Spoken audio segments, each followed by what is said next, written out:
It's week 4 of the Revolver course, and today we get to play with some new tools. This is kind of like an idea of what we're using today. I remember in the unboxing video, these were a new tool to me. So these are like fine stones, which you'll see what those are for in the video. I have like a little analog trigger pull gauge, which is going to be fun to use. We got some solvent, we got some spot bluing, and some layout fluid.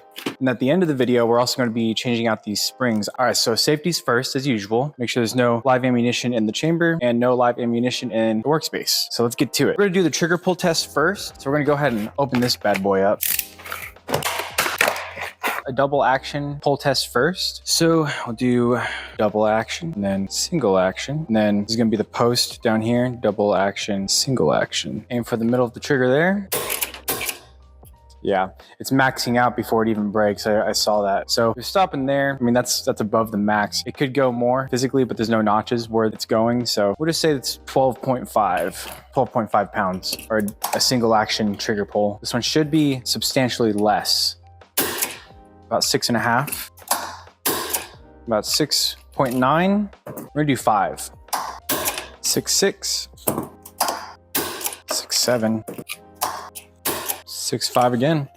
All right, so there's a mathematical way to find out the exact average of this, but the sake of the video and the assignment, I'm going to go with 6.6 pounds for our initial pre-maintenance single action trigger pull weight. So we got 12.5 on the double action and then 6.6 on the single action. Now we're going to move on to the next part of the video, and we're going to be doing a not a repair, but a kind of like a tune-up on the firearm. All right, we're going to do a little deja vu. We're going to be taking this gun apart again, very similar to the past couple of videos.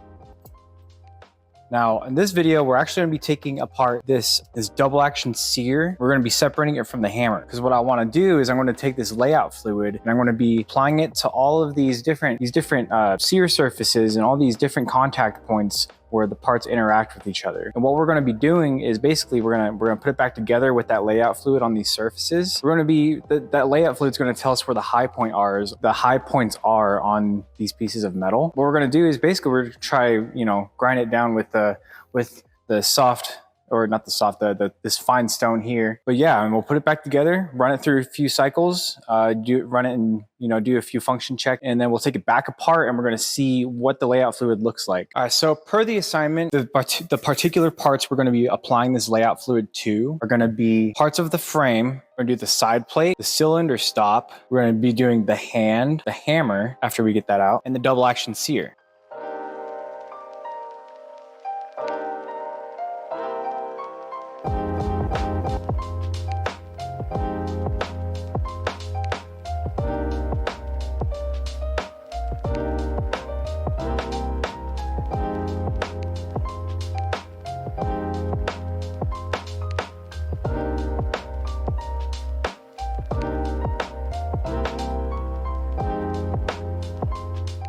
I'll let those dry for a couple of minutes, and then we'll put it back together, run it through some cycles, and take a look at it.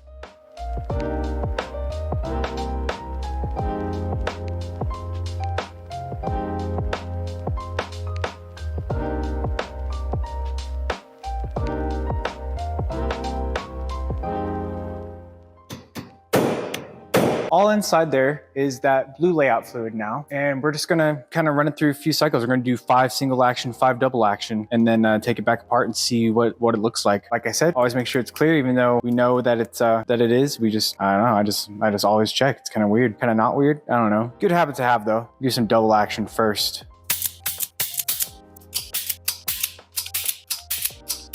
Some snap caps.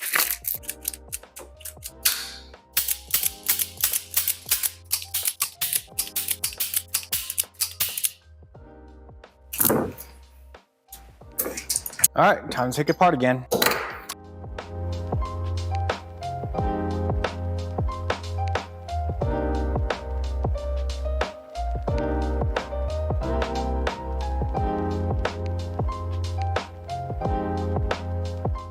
I'm not gonna stone that spot at all. I'm gonna probably hit it on the hammer side because that's the hammer doing that. Other than that, I don't see any signs of uneven wear or any signs of concern. So I'm gonna move on. Again, we see some motion from the hammer here. Nothing too extreme or detrimental. Here's the cylinder stop here. If I can get the camera to focus on it, it's kind of a small area. There's a little bit of a crescent moon shape there. I think I'm just gonna go ahead and smooth this out a little bit. I did read in our lecture that you can smooth out the corners here to give it a more efficient and easier time engaging with the cylinder notches. So I'm gonna go ahead and smooth this surface out here and smooth those corners off. Moving on to the hand, and I can tell that it favors the left side. I'll probably just smooth that one out as well, but I don't want to take any material off per se because that can affect the timing. Even the tiniest little bit will affect the timing. Moving on to the hammer and the double action sear. So I can tell here that double action sear is favoring the, let's see, the firearm right side. So we're gonna smooth that out a little bit. As for the regular trigger sear here, it doesn't have an angle issue. However, it does have uneven contact here because you got silver here and silver here, but it's not even across. So I'm gonna go ahead and smooth that out as well. And just really not take any material off of any of these parts, really. I'm just gonna be smoothing them out, make them kind of polish them a little bit. So yeah, those are going to be the 3 parts that I'm working with on this video.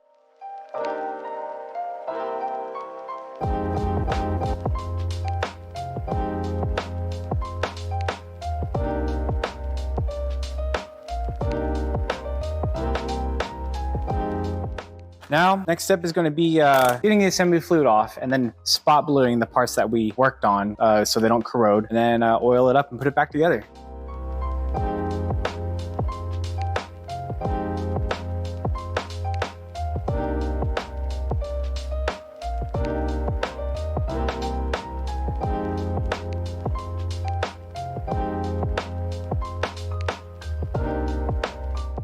All right, before we move on, plot twist.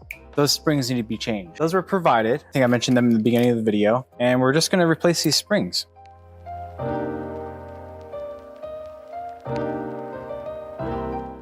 One thing I noticed already is I think those springs are a little smoother, but we're gonna find out for sure on the trigger test. Okay, so here's the moment of truth, right? We're gonna reset this. We're gonna do the double action first. Dang, 9.4. All right, we're gonna do averages on this one again. Double action, 9.4, 9.6. That one was 9.9. Okay, yeah, that was 9.9. 9.4, 10. All right, so again, I'm not gonna do the math, but I'm gonna throw 9.7. Oh, there we go, 9.7.